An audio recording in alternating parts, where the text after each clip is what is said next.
L'identité et la nature essentielle. Voilà une autre question. Quelle est votre identité, monsieur Tollet? En plus d'être un enseignant spirituel, n'êtes-vous pas un homme, une personne cultivée, un auteur à succès? En d'autres mots, avez-vous des buts et des désirs? De quelle autre façon auriez-vous pu atteindre votre statut actuel ou votre position d'enseignant spirituel? Et je réponds, oui, je suis un homme, cela fait partie de mon identité en tant que forme, cela est advenu comme cela, et c'est comme cela depuis ma naissance, mais un enseignant spirituel, une personne cultivée ou un auteur à succès, cela est assez récent. Il y a quelques années, quelqu'un m'a appelé une première fois enseignant spirituel, et ça a commencé comme ça. Mais, pendant plusieurs années, après avoir quitté mon existence normale, je n'étais vraiment personne. Je n'avais pas d'emploi. De temps à autre, des gens venaient me rencontrer par petits groupes pour me parler, me poser des questions, mais je n'avais aucune identité aux yeux du monde extérieur, pas même celle d'un enseignant spirituel, et certainement pas celle d'un auteur à succès. Et si je fus une personne cultivée et savante à une certaine époque, la plupart du savoir acquis à l'université a disparu. Je serais incapable de réussir le moindre examen universitaire maintenant. Et même parmi les livres spirituels que j'ai écrits, il n'y a pas grand-chose qui est resté. Quelques petites choses, mais pas tant que cela.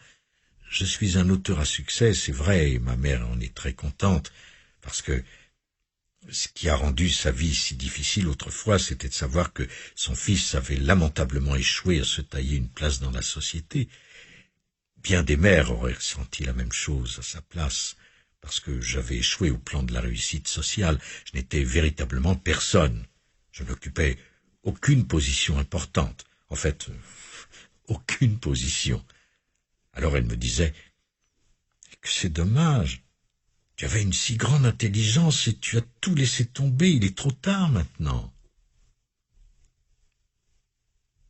Et puis tout à coup, mon livre « Le pouvoir du moment présent » est paru et je suis devenu un auteur à succès. Ma mère est très contente parce que les gens me disent et lui disent que je suis devenu quelqu'un. Auparavant, les gens disaient... Bon, en fait, ils ne disaient même pas que je n'étais personne, ils ne disaient rien du tout. C'est encore pire. Le fondement même de cet enseignement est d'honorer votre identité en tant que forme. Oui, vous êtes un homme ou une femme et vous détenez tel emploi. Je ne dis pas le fait que vous existez en tant que forme temporaire qui est appelée à disparaître. Mais vous ne construirez pas votre identité à partir de cette forme. Il faut bien sûr l'honorer et la respecter, tout en réalisant que celui ou celle que vous êtes véritablement n'est pas cela. Votre nature essentielle n'est pas un contenu, n'est pas un objet. Votre nature essentielle n'est pas d'être quelqu'un. Votre nature essentielle, c'est d'être personne, d'être rien, une non-chose. Et voir la beauté, la paix et la plénitude de vie de cette non-chose, voilà l'essence de votre être. Ceci résume bien l'ensemble de l'enseignement.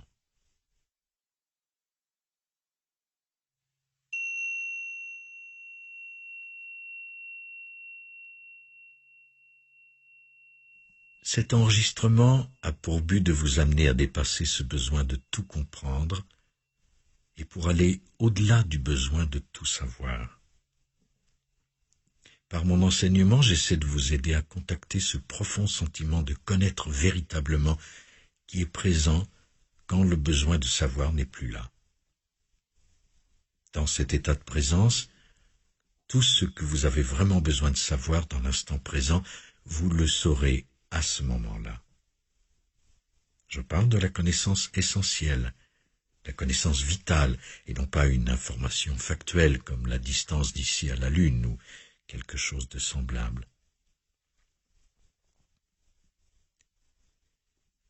S'il y a quoi que ce soit que vous devez absolument connaître, tout ce que vous devez faire, c'est d'entrer dans l'état de quiétude en étant à la fois vigilant et paisible.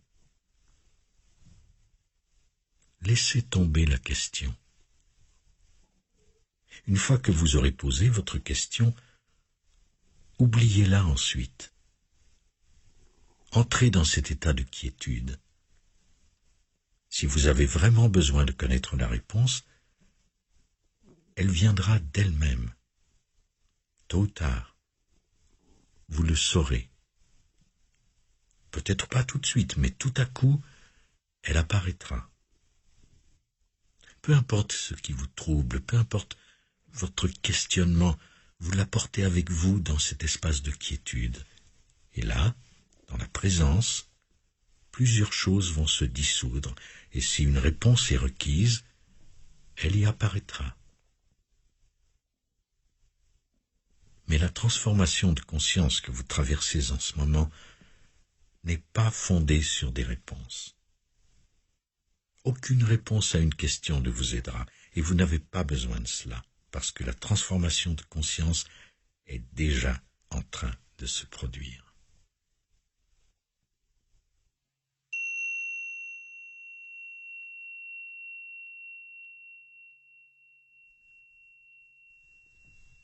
J'ai lu quelque chose récemment de la part d'un physicien qui décrivait les êtres humains comme des petites parcelles de conscience flottant dans l'espace. Voilà ce que nous sommes.